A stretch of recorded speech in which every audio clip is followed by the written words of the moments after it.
Yo,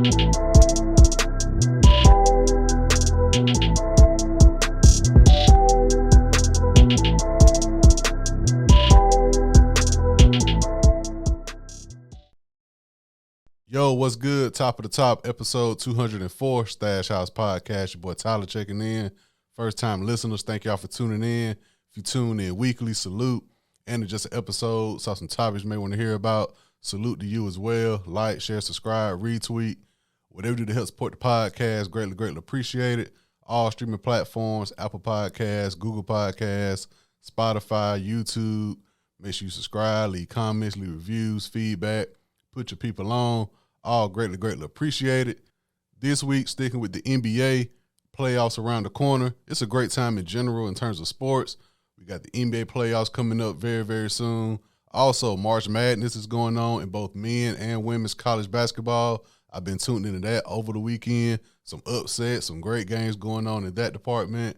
Also, personally, y'all know WrestleMania is on the way as well, so it's a very good time right now for sports. You got different football leagues as well going on. NFL draft next month, too, I believe. So it's a very good time in sports. So this week, I'm going to stick with the NBA.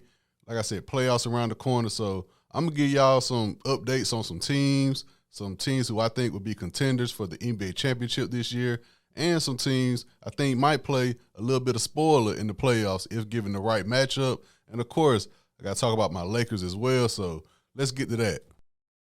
Let's start with the Eastern Conference. Milwaukee Bucks. That's the team I've been predicting to win the East all year. So I'm going to start with the Milwaukee Bucks. I'm not really going to focus on seeding right now at the moment because we still got some of the season left, and a lot of these teams, with their placement at in their conference, 1 or 2 games can make the difference. So I'm not really focused on seeding when I talk about this, so just a heads up with that. But let's start with the Milwaukee Bucks. At the moment, they're getting healthy. Middleton is back. Giannis, he's been playing some games he's been sitting out, but overall, I think the team is getting healthy right now. The role players are stepping up, and everybody, they know their pieces with the Milwaukee Bucks. That's the main reason why I picked that team, because I just feel like out of everybody in the East, chemistry-wise and championship DNA is going to be the ultimate decider for me, and that's why I got the Milwaukee Bucks. Giannis right now, I believe he's like a long third in terms of MVP race, but he's been playing well. Drew Holiday, who I feel like, personally, I can attest to this. I forget about him sometime when it comes to the Milwaukee Bucks. He's a very important factor. I believe maybe second to Giannis. Honestly, at this point, Drew Holiday, he's been playing well. The role players has been stepping up. Brook Lopez, he showed his veteran leadership a couple weeks ago in the game against the Sacramento Kings.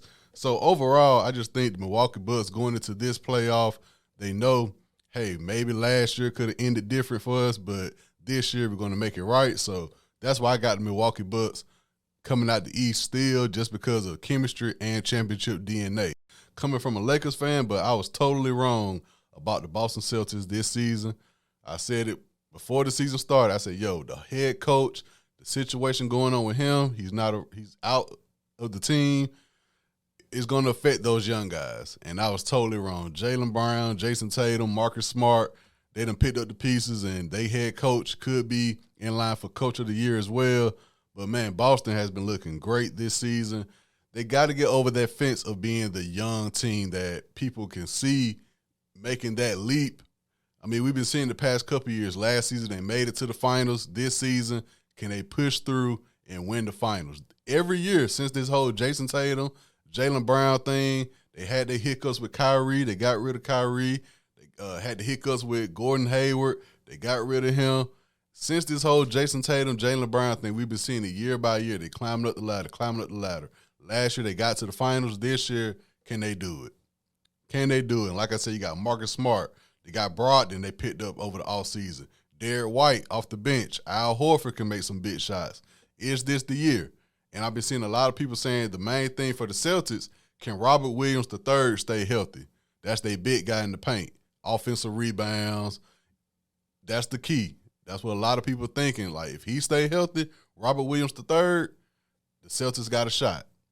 So we'll see. And like I said, coming from a Lakers fan, it's hard for me to say that, but you can't deny it. Year by year, we've seen the Celtics climb up that ladder, and maybe this year, is when they do it. But we'll see. And the other team, Philadelphia 76ers. Joel Embiid, at the moment, it's looking like he may take home the MVP award. Very deserving. You don't hear no arguments from me in that department. He deserves it. It's a regular season award. Same thing I say about Jokic. You deserve it. If you're the best player in the regular season, you deserve it. Now, coming to the playoffs, Joel Embiid, continue doing what you're doing. But they got James Harden on their team. And I say year after year about James Harden. When it comes to the playoffs, when it comes to the time it matters in the playoffs, will James Harden step up? I'm not asking much for James Harden. I'm asking for his season average. Give me 21 and 10 assists. That's all I'm asking for James Harden in the playoffs. Give me 21 and 10. And I think he'll be all right. Be efficient, though. I don't want no 21 points off 5 made shots and the rest free throws. You got to be efficient. Maxey, he done jumped Tobias Harris and possibly been the third guy on this team. Can Maxey do what he need to do? Can Tobias Harris do what he need to do? Can Doc Rivers coach this team in the playoffs to where they can break through? We'll see. Those the big 3 storylines I got for the East in the playoffs. Can Milwaukee get back to the top of the food chain? Can Boston finally break through? And can Philly possibly ruin and spoil those 2 team hopes of an NBA championship? So at the East, those are the top 3. Boston, Milwaukee, and Philly. Some other news in the East. Cleveland Cavaliers picking up Donovan Mitchell over the offseason. Him and Garland been spectacular together. That's great. I think in terms of injury, they're waiting on they got Jared Allen, big guy. I think he signed with QC Sports too, so shout out to Jared Allen. And they're waiting on him to get healthy. But, hey, Donovan Mitchell and Garland, that's a great dynamic duo to have in the playoffs. Can they spoil one of those top teams? I think if given the matchup, they can take one of them teams to 6, maybe 7 games. The New York Knicks, didn't see that coming. Picking up Jalen Brunson over the offseason from Dallas made a huge difference for the New York Knicks. Matter of fact, the Knicks have been on 2 separate win streaks this year. They had a 9-game win streak and they had an 8-game win streak. And for me, seeing some of their games since Brunson been out, you can see he's missed. Every game I've seen since Brunson been out, the announcers made it a point to mention, hey, yeah, they playing well, but you can tell Brunson is what made this team go. Brunson is what facilitates this team. And he got a good batch of guys around him. Julius Randle still plays with a chip on his shoulder. I think that's one thing I'm ready to see Julius Randle get rid of. Not saying he got to win a title to get rid of that chip, but I think once again it's the whole, oh, well, he played with Kobe Bryant, so whoop-de-whoop. No, I've been saying it. No, stop doing that to these young guys just because they played with Kobe. I understand it. Kobe left a legacy. Of course, they was at practice. They played games with him. I totally get it. It's a different animal, though, when you talk about Kobe Bean Bryant. Trust me, and I've been said, I said, bro, Julius Randle don't got it. He don't got it. Just let him be Julius Randle. And I think that's what he plays with. He plays with like, oh, I played with Kobe, so they expect this. No, play like Julius Randle. And we see that. We see how great he can be. So I think I'm ready for him to get that chip off his shoulder. You don't got to win a title this year to do it, but, man, like you was getting booed by the Knicks at Madison Square Garden, the Knicks fans last year. Like, come on, man. Like, they see it.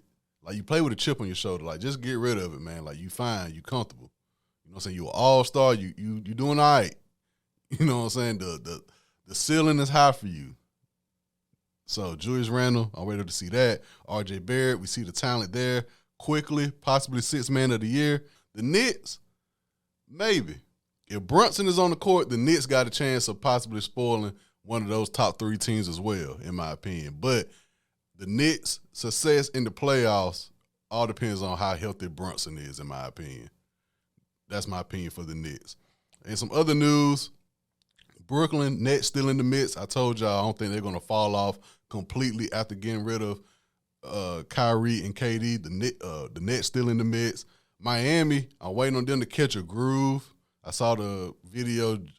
Jimmy Butler walked off the court before the game was over with and everything. I'm ready to see how they're going to look in the playoffs. Can Spoelstra bring these guys together and try to make a run? I just think coming to the end of the season, they kind of win some, lose some, win some, lose some. Can they catch a groove going into the playoffs? Also, the Atlanta Hawks, man, they fired their head coach. A lot of people saw that coming. I was just waiting on whether they're going to trade Trae Young or they're going to get rid of the coach. They got rid of the coach, and we'll see how they do in the playoffs. I'm ready to see what kind of matchup they're going to have in the playoffs, and we'll see how that goes in terms of the East. But once again, I got Milwaukee winning the East, but I think Philly and Boston can definitely threaten and possibly spoil the Bucks' run at another championship.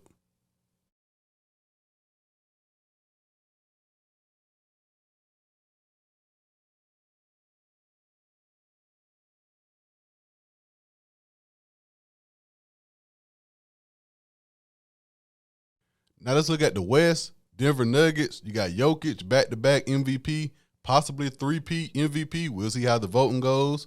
But I'm here to say if it's any team I would pick to have the most pressure in the NBA playoffs, I'm going with the Denver Nuggets for the reasons I just said. One, you got Jokic, a back-to-back MVP, possibly three-peat MVP. So let's take a look at how did the playoffs go for Jokic in these MVP seasons. Last year, they lost in round one and 5 to Golden State. 2021, they lost in the Western semifinals to the Phoenix Suns.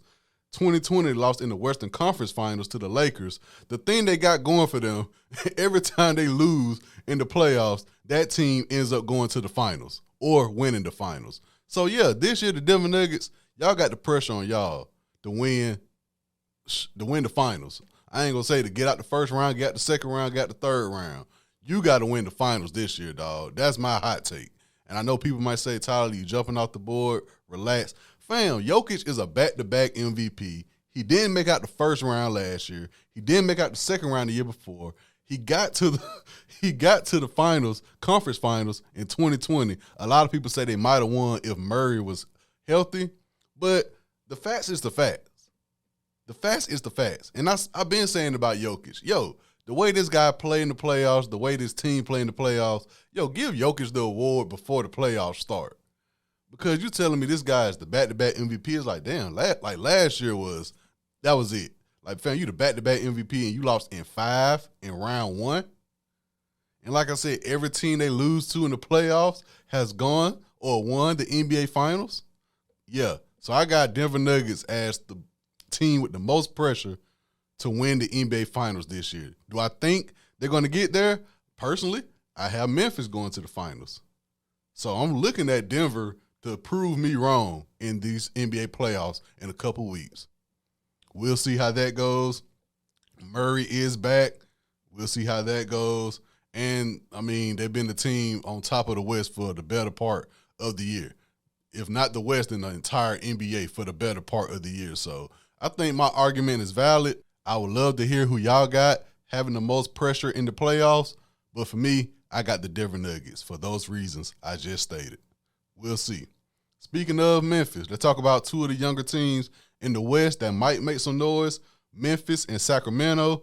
First, Sacramento, because I did not see this coming at all. Sacramento easily the shocking team of the year for me. Their head coach should be in all discussions. Mike Brown, salute to Mike Brown. He should be in all discussions for Coach of the Year. So shout out to Sacramento. I haven't seen Sacramento play. I'll be honest. I'm down south. If they do play, it's either too late for me to watch or they just not even showing it down here where I'm at. So I haven't seen Sacramento play, so I really can't give y'all no scoop on how they play, what their style of play is. I don't know. I haven't seen them play. This is their first playoff appearance since 2005-2006 season. It's been a long time since we've seen the Sacramento Kings in the playoffs. Will that play a role in how they respond, how they'll play in the playoffs? I think so. I think experience matters. Very rare you have a team come in young like this in the playoffs and they just shock everybody. Needless to say, we'll see how it goes, but I don't see them. And then being that they're a surprise team and whatnot, I don't have the bar very high for them. I'll be shocked if they get Well, it all depends because, seeding, and like I said, I'm not really focused on seeding right now, but I think given the right matchup, they might can win one round, depending on who they come up against, but we'll see how it goes. But I am geeked that the Sacramento Kings are in the playoffs. We need some new young blood coming in. And I saw a joke on Twitter that was like, yo, the Kings and the Bucks will be a NBA Finals, and somebody said that'll be the first NBA Finals to ever play on NBA League Pass. So, people rarely see the Kings play, so this will be their time to really show people that, hey, y'all, we can ball. They got a young ego, just like Memphis, a young, egotistic attitude team. I can't wait to see them play. I hope that they showcase most of their games in the first round at least, where I'm at, so I can see. But shout out to the Kings. Definitely the surprise team of the year, in my opinion. They got Fox and Sabonis out there doing their thing. Malik Monk, I believe he coming off the bench, but, of course, the Lakers had him. But I'm interested to see how the Kings, that's my what's the best phrase I can use? My most intriguing team to watch in the playoff when that time has come. The Sacramento Kings. Memphis Grizzlies, the team who I had coming out the West. Got to give an update on Ja Morant. Update on Ja Morant, too, by the way. I talked about him last week. He checked into counseling in Florida. He was suspended for 8 games. He's expected to be back Monday when they play the Dallas Mavericks. He had an interview with Jalen Rose. I didn't watch the interview. Jalen Rose been on Twitter talking about it, but, I knew what it was. That's PR. That's the league. Maybe Jalen Rose did want to do the interview. I don't see why he wouldn't want to do the interview. But I knew what it was. I figured Ja Morant was going to say what he said about the gun and everything. I'm not mad. I said it last week. That's what your PR team is there for, to make your image clean, to clean up all the mistakes you made. That's what they're there for, so I wasn't shocked to see that. 8-game suspension, but he'll be back in time for the playoffs. We'll see how that goes when he gets back into the lineup. But since his absence, Dylan Brooks have done a great job of keeping that energy there. That trash talking, like I said, that ego, I love to see it. But I love it even better when it come back to bite you in the ass. But who knows? Will Memphis make a run? A lot of people say, Ja wasn't hurt last year. They could have probably beat Golden State, but that's he say, she say, shoulda, coulda, woulda. But I'm looking to see if Memphis can gather all this energy that's been going around them all year. This whole thing with Ja Morant, he coming back before the playoffs. I think the Grizzlies going to make a run. I think they're going to make a run. And the way the West looking right now, I got my money on the Memphis Grizzlies coming out the West. That's just me, though. That's just me. But it's one thing to say. It's another thing when the ball tip off and both teams on the court, those 10 men on the court, it's a different ball game. So we'll see. But Memphis, I'm still on my Memphis pick for the West. That's where I'm at with them. Phoenix Suns. Wow. Phoenix Suns, of course, like I said, when they picked up Kevin Durant, a lot of people had them jumping everybody instantly into the finals and whoop-de-whoop. Kevin Durant suffered an injury before his first home game with the Suns. He slipped on the floor during shoot-around, making a layup, and he was out. He's still out. I think they say his timetable, he might be back for the first round of the playoffs, but it's just like, damn, that was the one injury, everybody saw the video. Everybody was like, damn, for real, dog? You just got back. You just got traded to Phoenix. This your first home game in Phoenix, and you get hurt like that. High top shoe, low top shoe, whatever. I just shrugged it off all right, Kevin Durant, cool. You'll be back playoffs, but, the thing about it, everybody was saying, getting Kevin Durant, now how much depth does that team have on the bench? And I was like, you got that starting lineup. The bench will fill itself out, but at the same time, people was like, this Kevin Durant being now is going to hurt the chemistry. The little bit of time they did have to get chemistry going, now with Durant out, that window is smaller, but I'm like, he's still Kevin Durant. He's still a player. You could just be like, all right, we don't got no play set up. Let's just pass him the ball and let him ISO for about 2-3 plays, and we'll figure it out as the game goes. That's the thing with Kevin Durant. He's not a player you got to worry about trying to get on the pick and roll. And just give him the ball and everybody get out the way and let him work. Get him in the post, get out the way. If you get double team, you got Devin Booker right there gonna knock down a three. Chris Paul can do a good mid range, or Chris Paul can facilitate and get Aiden a good alley oop. So it's not gonna be that tough, I think, to get Kevin Durant back in the swing of things when he come back. But if he come back in the first round of playoffs, depending on the matchup, it could be a risk. It could be a risk, and I'm very intrigued to see how this goes because, like I said, you had a little time to get the chemistry right when you traded for him. Now he's been out for a few weeks. That window is smaller now. So with the Phoenix Suns, I guess it all depends on the matchup. It depends on the matchup, but, I mean, with the West, it can be some surprises. It can be some surprises. One, the Clippers. They picked up Russell Westbrook. I haven't heard or seen any, people coming from his head when he over there with the Clippers. When he with the Lakers, we were coming for his head because why? We just knew it wasn't going to work. And me personally, I'm still waiting to see if it's going to work in the playoffs with Kawhi and Paul George. The game is going to slow down a little bit. Everybody's going to try to be the star of the team.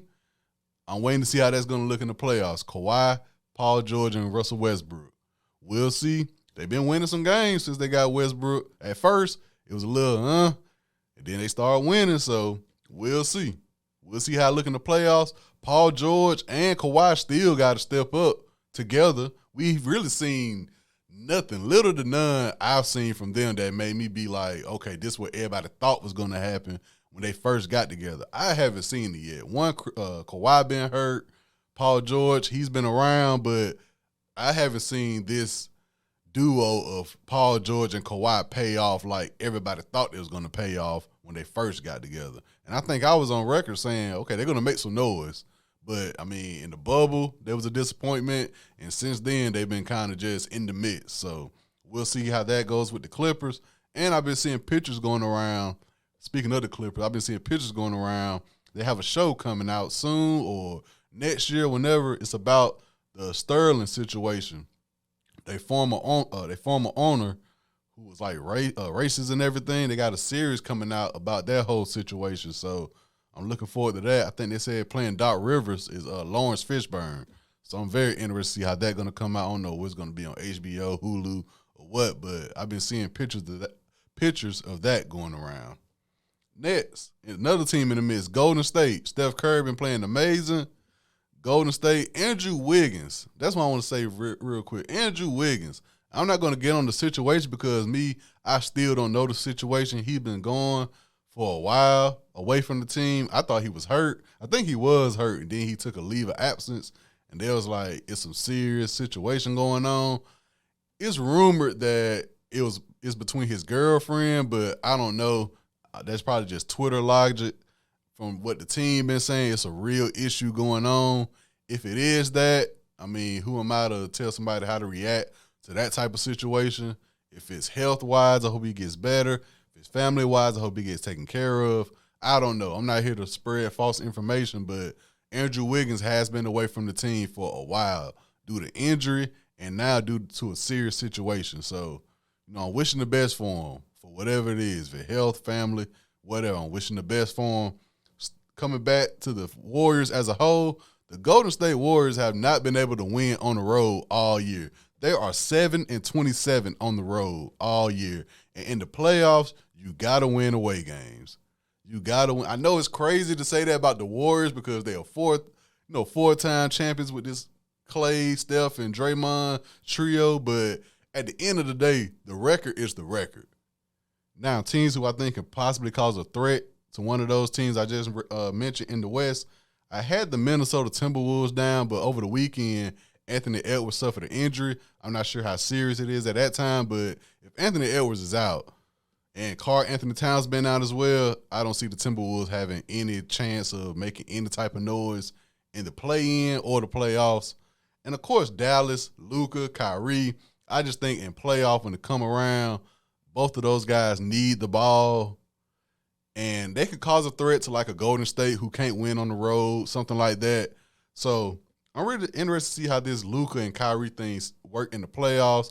I would love to see a possible Dallas Clippers matchup or something like that to see how it goes. But, yeah, I think at the moment Dallas might be the only other team I could see possibly posing a threat to the Grizzlies or any other upper echelon teams in the West at the moment.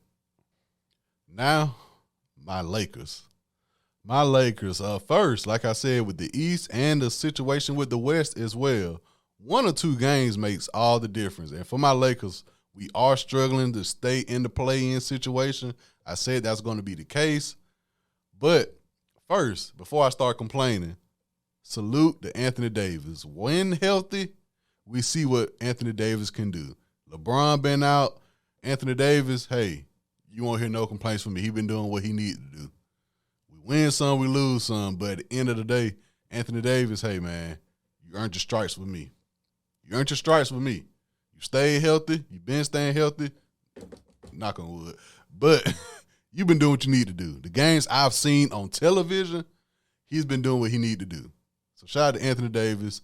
Won't hear no complaints from me in that department. Really what this all come down to, if we would have started the season with this roster, with D'Angelo Russell and these guys who we got within the trade deadline and all that, I believe we might be in a more comfortable position. More comfortable as in we might still be a 6, 7, 8 seed or something like that, but we won't be – every game won't be as, damn, we win this, we 6 seed, we lose 2, we back at 10, 11 seed. Like, that's the biggest thing with us right now. Like, every game matters. This team that right behind Utah, I believe, is right behind us. I think the tiebreaker, I don't know. I think they said Utah win the tiebreaker. I might be wrong. Utah wins that tiebreaker if we tied with them record-wise. So every game matters.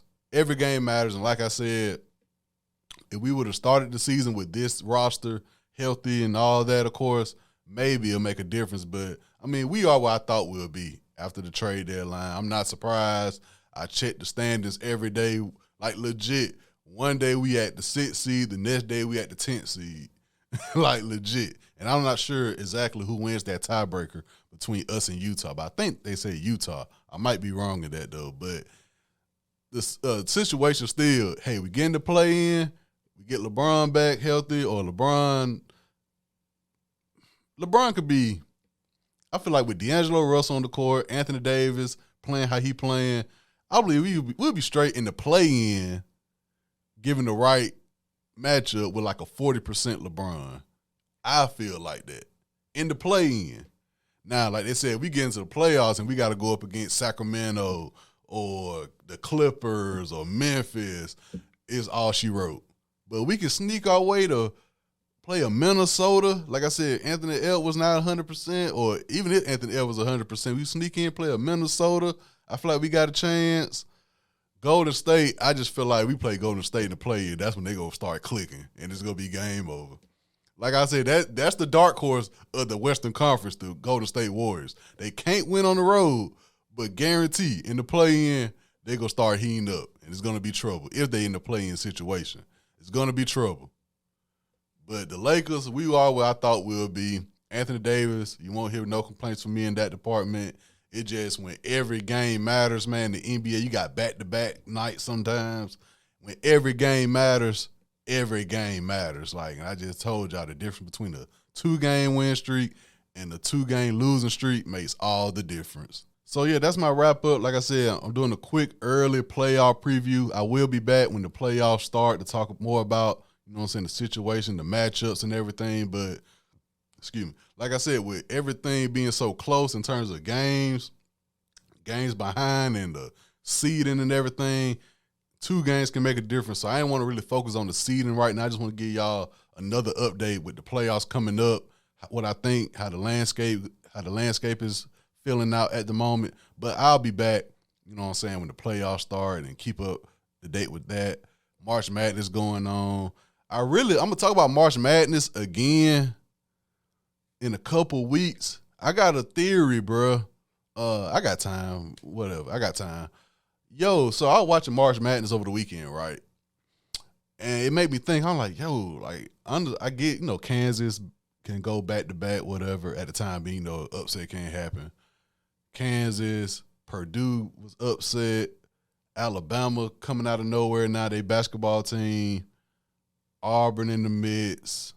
So I'm just watching. Overall, you know, so I'm really trying to say, overall, I've been watching the games over the weekend, And I was like, yo, you can really tell the difference in college basketball seasons depending on who's the guy. Like, you'll have a Zion one year, you'll have an Anthony Davis one year. When Florida was dominating with Joakim Noah, you had those players that you know of. I think the only player who I see people name by name on the timeline is like Brandon Miller from Alabama. You know what I'm saying? So with that, I was like, yo, isn't Bronny, LeBron's son, he got to choose a team to go to because he got to do 1 year of college. Watch the difference. Of course, it's March Madness. You're going to get the commercials and people talk about brackets. But watch the difference in the energy from when college basketball season start to March Madness with Bronny in the mix. Watch. Because I'm watching the games. I'm like, yeah, I got my bracket. So one bracket, I got this team winning. So I'm rooting for that team to win this game. So, yeah, I'm looking at the game. I'm rooting for a team to win. But in terms of overall, who's everybody watching, watch next year. Whoever Bronny go to, watch.